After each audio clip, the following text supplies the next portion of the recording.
Hey everybody, Scott Burnside, ESPN.com here on the latest edition of Hockey Today, the podcast. We hear from New Jersey Devils captain Andy Green, talking about the Devils' surprising start, and Milan Lucic of the Edmonton Oilers joins us. Pardon the interruption, but I'm Mike Wilbon in Chicago. The Cubs finally won the World Series, Tony. I was there. I'll never forget it. What was it like for you? I'm Tony Kornheiser. Amazing. I woke up to go to the bathroom and saw the final out. I'm surprised you woke up. That's the shocker in that statement. I woke up. I saw Brian fielding the ball, throwing it to Rizzo. I looked at the clock. I said, are you kidding me with this? It's like 12:40 in the morning. So I thought it was later than that. Well, you were in a certain reverie by that point. You can't be trusted with the clock. Welcome to PTI, boys and girls. In today's episode, Cleveland aches, Chicago rejoices, and Theo says he's going on a bender. But we begin today with all praise to the Chicago Cubs, who won the World Series for the first time in 108 years. I believe I had that. I believe I had that in April. But as great as the game was, as significant as the victory is, it may have come at the cost of Joe Maddon's reputation. He made some questionable moves, including yanking Kyle Hendricks early, telling Javi Baez to bunt with 2 strikes, and pitching Aroldis Chapman too long.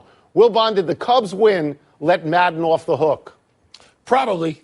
I know I thought that at times, Tony. Look, it's no secret. I love Joe Maddon. I think that Joe Maddon has been 24-karat gold last year and this year. All of them, wire to wire.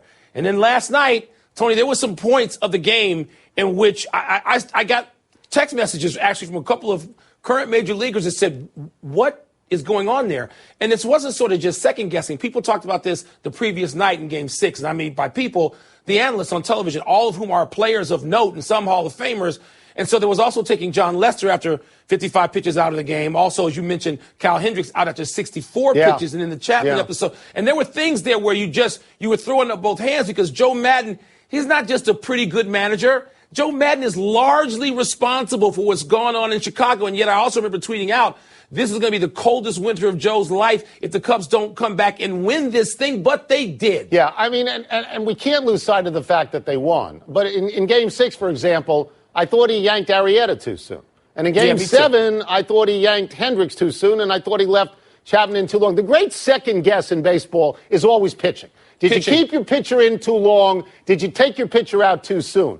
But he won, okay? He won. He won these games. So I want to get to this. Baseball, to me, for this reason, the thing that we're talking about, the reason it's the best sport is because it lends itself to this kind of second guessing, because it has no clock, and because the decisions by managers are very, very public in this regard, and they can be talked about. But here's Joe Maddon. He won the World Series. I mean, Tony, if Buck Showalter had won that game, we wouldn't be talking about the reliever on the bench. Maddon won.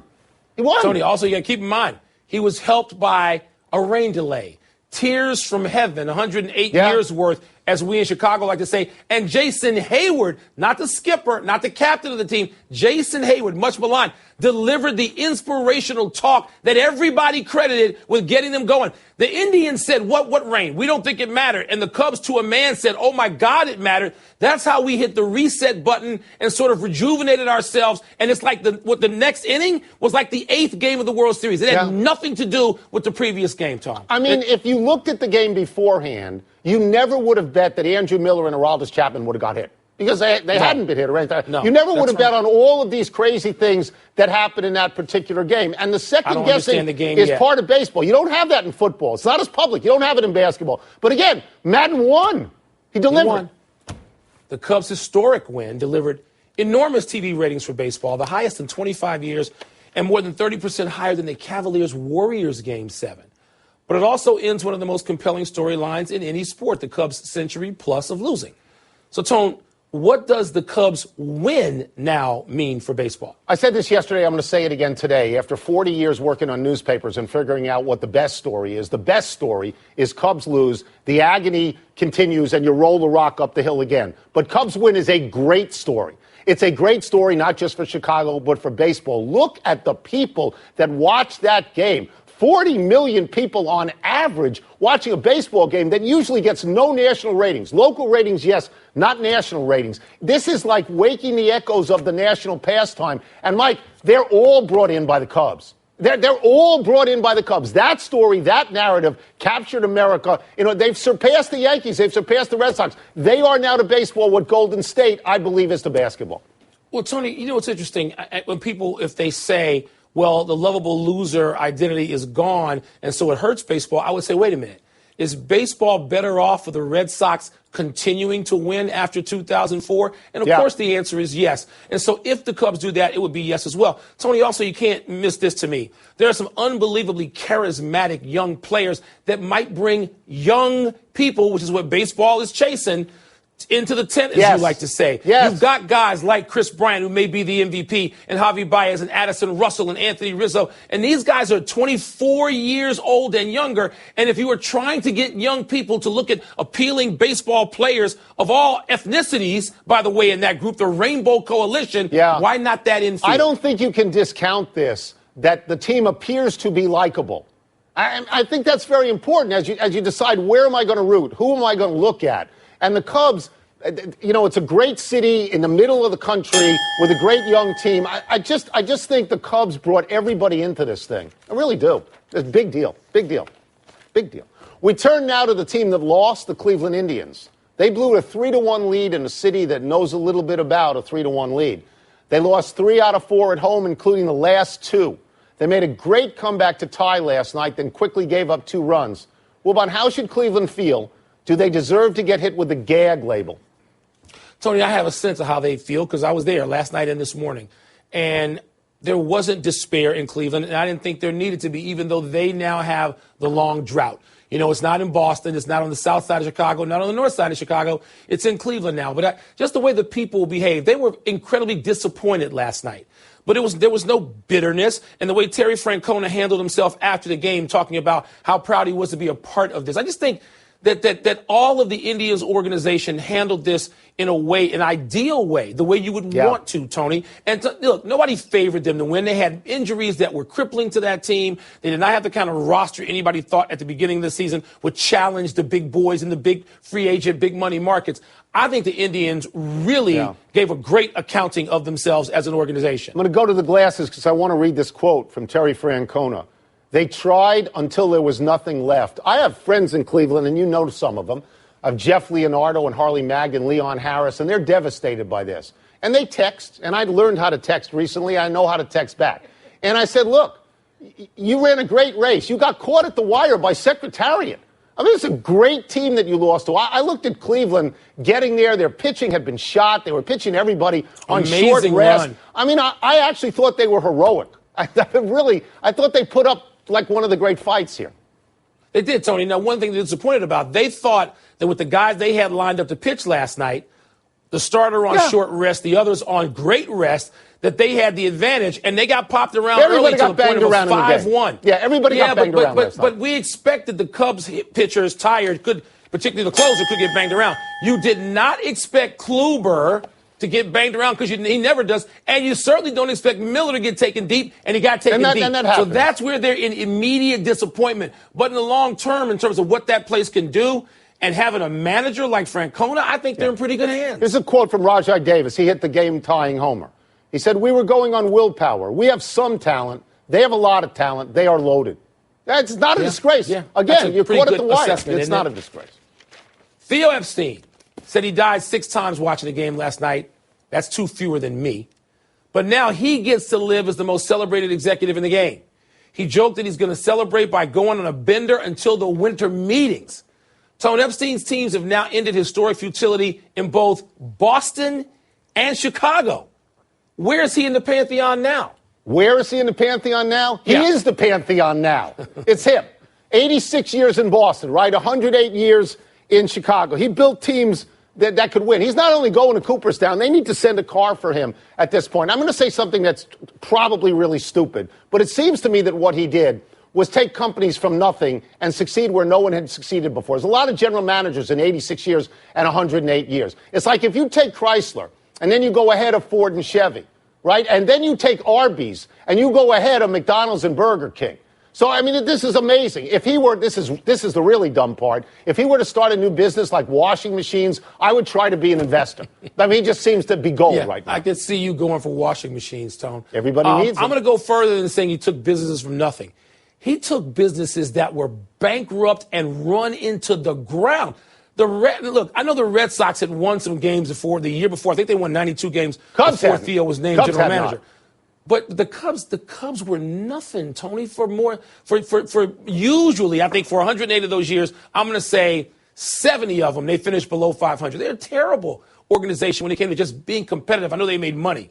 Now, some dopes out there will say, oh, well, he's with big market teams. So were the owners and GMs and executives with those franchises before Theo got to each of them, and they didn't win jack. Right. So don't tell me about how much money there is. This guy, Tony, to me, he has now done the two greatest jobs in sports history. Yeah. Throw football in, throw basketball in. Theo's number one. 23 out of 25 people on the Chicago Cubs roster for the World Series. By Theo. He took a chance, a real big chance on Aroldis Chapman. Aroldis Chapman has a lot of baggage, and that seems to have worked out. I saw a piece the other day on TV in which Chicago Cubs fans are actually contributing to causes about domestic violence to sort of ease their guilt about Aroldis Chapman. And so that would seem to be something very good in that particular field. Epstein did all of these things. He's been great. He's by himself, Tony. He's by himself. He's peerless. Now we take the really big picture, the one that makes you nervous, Wilbon, because now we're going to talk about the 27 Yankees for real. Nothing makes me nervous today, We are going to use the word dynasty. The Cubs have a stockpile of very young, very good everyday players, and they have big-time starting pitchers. Don't you expect this team to win more than once? Tony, nothing makes me nervous today. Nothing. And I'm going to say to you the way I felt when the Blackhawks won one with Kane and Taves when they were like 22 or 23 years old. And it reminds me actually of an individual sport, too, when Tiger Woods won his second major, which took place here in Chicago when he won the PGA, beating Sergio Garcia. It's almost like, okay, we get this. We're young. We're brash. We're uber talented. We've got each other in the case of a team, a baseball team. And, Tony, I can see them. I'm not going to say I expect them. I can see them winning more. If they win a second one, I can see them going on a long run. Because once you win one and you are a champion, you feel differently about yourself. Opponents feel differently about you. You can do things and you study the game in ways you didn't before. And I can see them putting together something repeated like the Blackhawks. For the old people in the audience, they remind me, and they probably remind you, of the old Boston Celtics under Red Auerbach.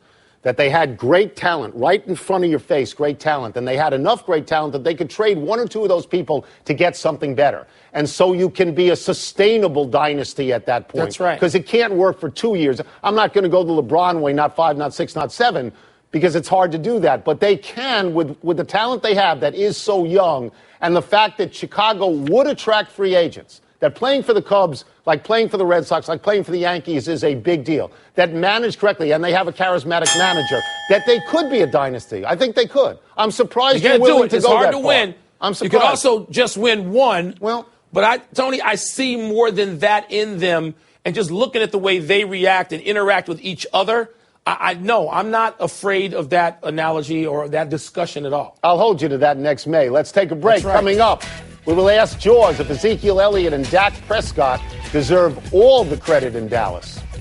And later, will Russell Westbrook and Kevin Durant show each other love when they meet tonight in Oaktown? If they do, it won't be sincere. Might be. No. They've been. College football lives here. After a 1-3 start, USC has won 4 straight and have their sights set on defending their Pac-12 South title. Slash back at the 5, touchdown, Trojans. Up next, Oregon comes to the Coliseum, averaging over 40 points per game. Sudden change, big play for the Ducks, they take over. Coverage begins Saturday at 6:30 Eastern on ESPN Radio. Presented by Dr. Pepper. Week 9 of the NFL season begins tonight, so let us bring in our great friend and the man who introduced me at my Eagles Hall of Fame induction, Ron Jaworski. Let us start. Wow, I missed that one somehow. Let us start with the big game. Big game on Sunday, Broncos and the Raiders. How do you think the Broncos defense matches up against Derek Carr? Well, they match up very well against the Raiders' offense and Derek Carr. Last year, in fact, the Broncos sacked Derek Carr 7 times in those 2 games. And once again, the Denver defense is the catalyst for their success this season. And a way that I evaluate a defense, not only by looking at the tape, but the number that impresses me is the opponent's quarterback rating against the defense.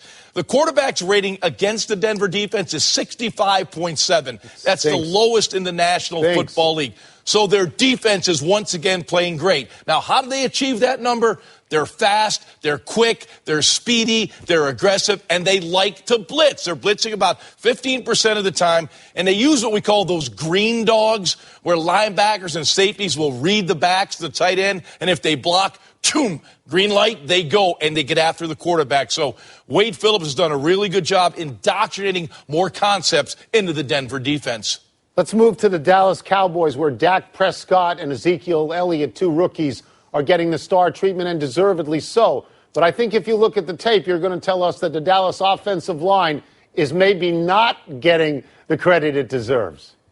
Well, we always kind of, throw it out there. Well, it's a very good offensive line down in Dallas. And until you really watch the tape, guys, you don't understand how good they really are. Frank Pollock is a former player. He's now the offensive line coach. He learned from Bill Callahan. He knows how to coach. He knows how to teach.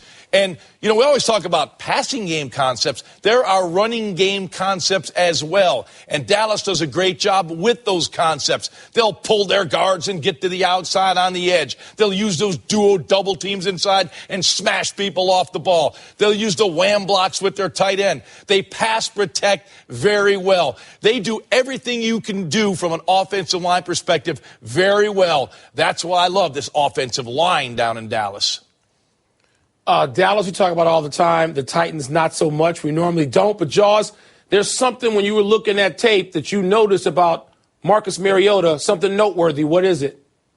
It seemed like here's where I want to kind of get ahead of the curve, Let's not talk about guys when they start playing well. I see Marcus Mariota beginning to play well. He's learning how to play the quarterback position at the NFL level, and he's playing very well from the pocket. And that's what the NFL is all about. From the pocket, 67% complete, 8 touchdowns, 3 interceptions, almost 8 yards per attempt, playing very well. Now, the surprise is you didn't expect Marcus Mariota to play that well from the pocket. You expected him to play well on the edge of the defense. He has not played well when he's running outside the pocket. Only 39% complete, 1 touchdown, 3 interceptions. So I think what Mike Mularkey has to do is continue to develop Marcus Mariota playing from the pocket, because that's where he's playing well. Now, we get you out of here on this, and you mentioned Mariota. I believe that the same year Mariota was drafted was when Jameis Winston was drafted. Jameis Winston is out there tonight for Tampa Bay against the Falcons. Who do you like in that game? And even as you talk about Jameis Winston, what about Matt Ryan? At this point, he had a big win last Sunday.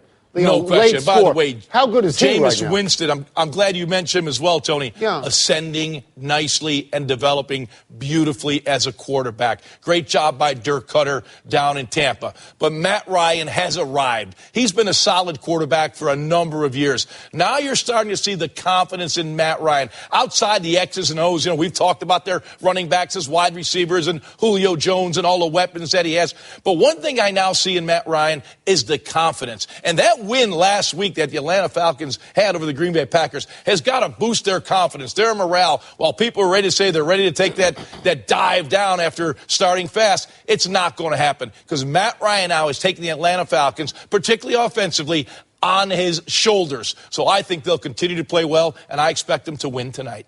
Thank you, Jaws, as always. Thanks, Jaws. Thank you. Appreciate it. Let's take one last break, but still to come. What should we expect in tonight's meeting between Russell Westbrook and Kevin Durant? Ooh, like a can't handshake? Wait for that. Huh? Can't wait. And the Knicks, Tony's Knickerbockers get booed at home. Already? Yeah, they're not any good, Mike.